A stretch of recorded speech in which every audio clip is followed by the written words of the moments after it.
Hello friends, the millionaire mind series में आपका स्वागत है।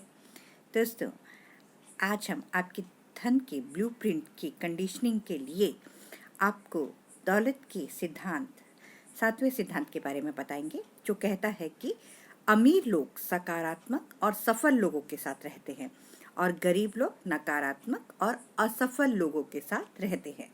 किस तरह से, आइए देखते हैं। सफल लोग दूसरे सफल लोगों को प्रेरणा पुंज की तरह देखते हैं। वे दूसरे सफल लोगों को रोल मॉडल की तरह देखते हैं जिनसे सीखा जा सकता है। वे खुद से कहते हैं, अगर वे ये काम कर सकते हैं तो मैं भी कर सकता हूँ। जैसा मैं पहले कह चुका हूँ, मॉडलिंग या अनुसरण ही वह मूलभूत तरीका है जिससे लोग सीखते हैं। अमीर लोग कृतज्ञ होते हैं कि दूसरे लोग उनसे पहले सफल हो चुके हैं, क्योंकि इस कारण अब उनके पास एक तैयार ब्लूप्रिंट है जिसका वे अनुसरण कर सकते हैं और ज़्यादा आसानी से सफल हो सकते हैं। पहिए का आविष्कार दोबारा क्यों करना? सफलता के आजमाए हुए अचूक तरीके होते हैं जो लगभग हर व्यक्ति के लिए काम करते हैं, बशर्ते उन पर अमल किया जाए। दौलत बनाने का सबसे तेज और आसान तरीका यह सीखना है कि अमीर लोग यानी पैसे के महारथी यह खेल किस तरह से खेलते हैं। आपका लक्ष्य उनकी अंदरूनी और बाहरी रणनीतियों की नकल करना है, इसमें पूरी समझदारी दिखती है। अगर आप उनके जैसे काम करें और उनकी जैसी मानसिकता रख सकें तो इस बात की अच्छी संभावना है कि आपको उनके जैसे परिणाम भी मिलेंगे। मैंने यही किया था और यह पूरी पुस्तक इसी बारे में है। अमीरों के विपरीत जब गरीब लोग दूसरों की सफलता के बारे में सुनते हैं तो वो अक्सर उनकी खामियां खोजते हैं, आलोचना करते हैं, खिल्ली उड़ाते हैं और उन्हें खींचकर अपने स्तर तक लाने की कोशिश करते हैं। आप में से कितने इस तरह के लोगों को आप जानते हैं? आप में से कितने इस तरह के पारिवारिक सदस्यों को जानते हैं? सवाल यह है कि अगर आप किसी व्यक्ति को नीचा दिखाते हैं तो आप उससे कुछ कैसे सीख सकते हैं या प्रेरणा कैसे पा सकते हैं?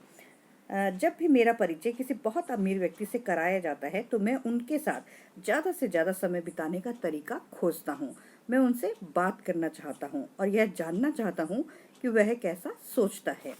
मैं उससे संपर्कों का आदान प्रदान करता हूँ और अगर हम में अन्य समानताएं हों तो उसके साथ व्यक्तिगत दोस्ती करने की कोशिश करता हूँ। वैसे अगर आप सोचते हैं कि अमीर लोगों के साथ दोस्ती करके मैं कुछ गलत करता हूँ तो शायद आपके हिसाब से मुझे कड़के दोस्त चुनने चाहिए। मुझे तो ऐसा नहीं लगता। जैसा कि मैं पहले ही कह चुका हूँ, ऊर्जा संक्रामक होती है और नकारात्मक ऊर्जा पाने में मेरी कोई दिलचस्पी नहीं है। कुछ समय पहले मैं रेडियो पर इंटरव्यू दे रहा था और एक महिला ने फ़ोन करके एक बहुत बढ़िया सवाल पूछा। अगर मैं सकारात्मक हूँ और तरक्की करना चाहती हूँ लेकिन मेरा पति बिल्कुल नकारात्मक है तो मैं क्या करूँ? क्या उसे छोड़ दूँ या फिर उसे बदलने की कोशिश करूँ? मैं क्या करूँ? अपने कोर्स में सिखाते समय मैं यह सवाल हफ्ते में कम से कम 100 बार सुनता हूँ और लगभग हर व्यक्ति यही पूछता है। अगर मेरे सबसे करीबी लोग ही व्यक्तिगत विकास नहीं कर रहे हों और यहाँ तक कि इसके लिए मुझे नीचा दिखा रहे हों तो क्या किया जाए? यहाँ पर वही जवाब दिया जा रहा है जो मैंने फ़ोन करने वाली महिला को दिया था और जो मैं अपने कोर्सों में लोगों को देता हूँ। पहली बात, नकारात्मक लोगों को बदलने की कोशिश करने की जहमत ना उठाएं। उनकी दिशा बदलकर उन्हें सही दिशा में लाने की कोशिश ना करें। यह आपका काम नहीं है। आपका काम तो सीखी हुई बातों पर अमल करके खुद को और अपनी ज़िंदगी को बेहतर बनाना है। रोल मॉडल बने, सफल बने, सुखी बने, फिर शायद, और मैं शायद पर जोर देता हूँ, वे आप में रोशनी देख लेंगे और आप जैसा बनना चाहेंगे। एक बार फिर ऊर्जा संक्रामक होती है।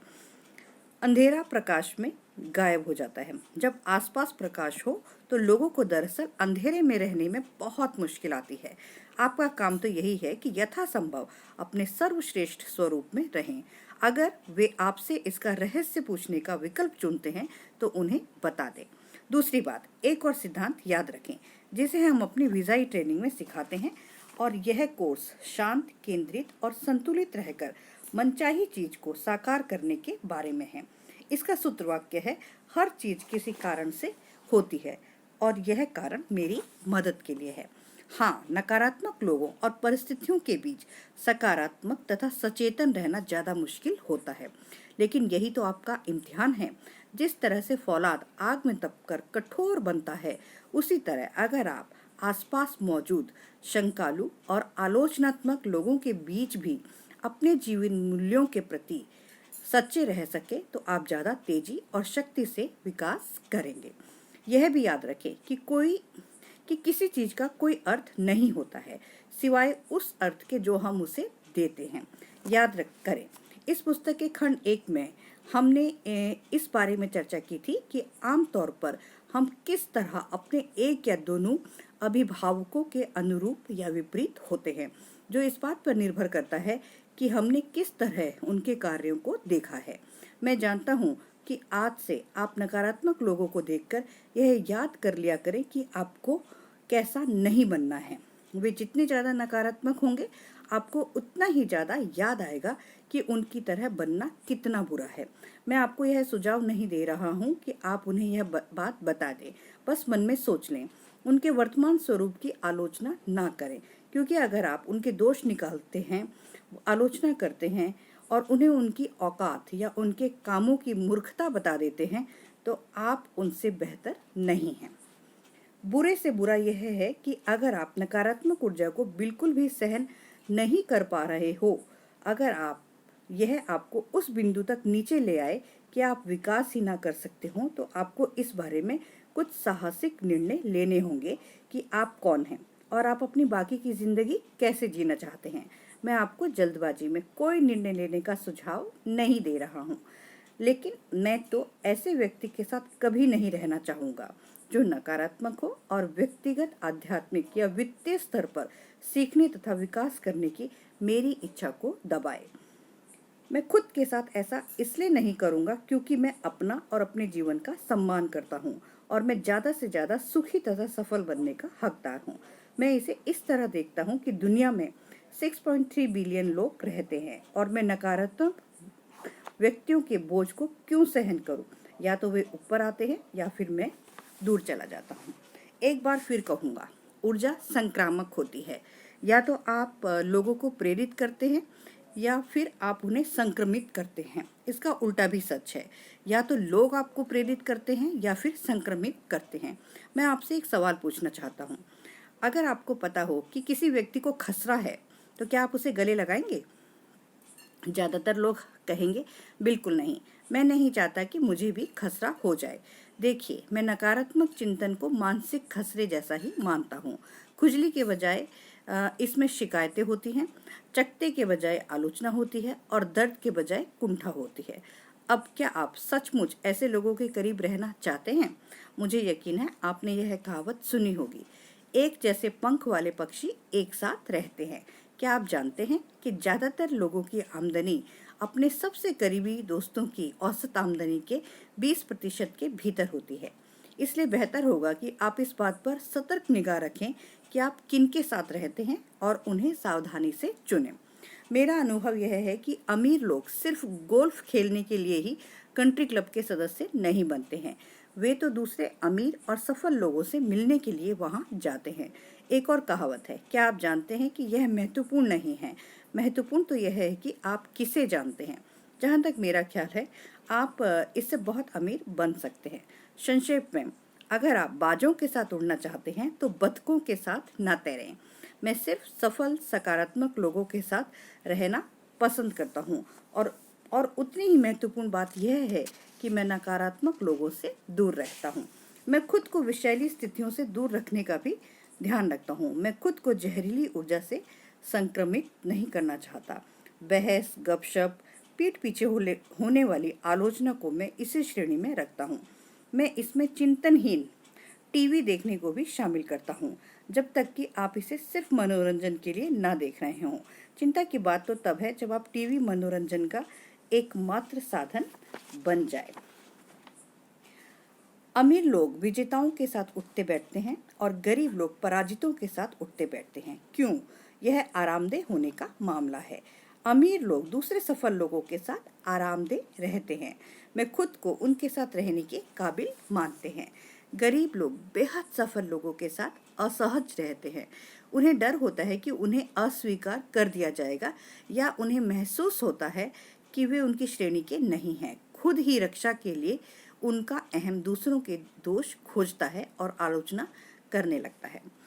अगर आप अमीर बनना चाहते हैं तो आपको अपने अंदरूनी ब्लूप्रिंट को बदलना होगा और पूरा यकीन करना होगा कि आप हर मिलेनियर या मल्टी मिलेनियर जितने काबिल हैं।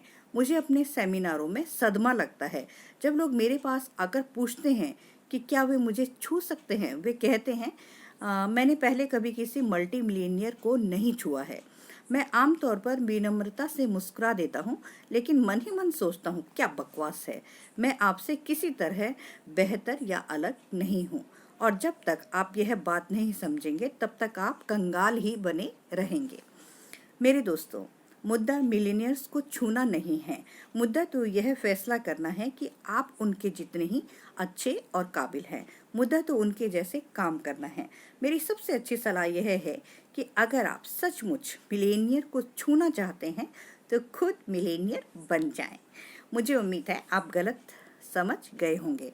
अमीर लोगों की खिल्ली उड़ाने के बजाय उन्हें अपना रोल मॉडल बनाएं। अमीर लोगों से शर्माने के बजाय उनसे पहचान बढ़ाएं। यह कहने के बजाय वाह वे कितने खास हैं, यह कहें अगर वे यह काम कर सकते हैं तो मैं भी कर सकता हूँ। और अंततः अगर आप मिलेनियर्स को छूना चाहते हैं तो आप खुद को छू सकेंगे। तो दोस्तों, डिक्लेरेशन करने का समय आ गया है। अपने दिल पर हाथ रखकर कहें, मैं सफल और अमीर लोगों को अपना रोल मॉडल बनाना चाहता हूँ। मैं सफल और अमीर लोगों के साथ जुड़ना चाहता हूँ। अगर वे ये काम कर सकते हैं तो मैं भी कर सकता हूँ। और अपना सिर छूकर कहें, मेरे पास मिलेनियर मस्तिष्क है। तो दोस्तों, मेरी वीडियो यकीनन आपको पसंद आई होगी। आप इसे अपने दोस्तों में शेयर कीजिए, लाइक कीजिए, सब्सक्राइब कीजिए। गुड बाय दोस्तों।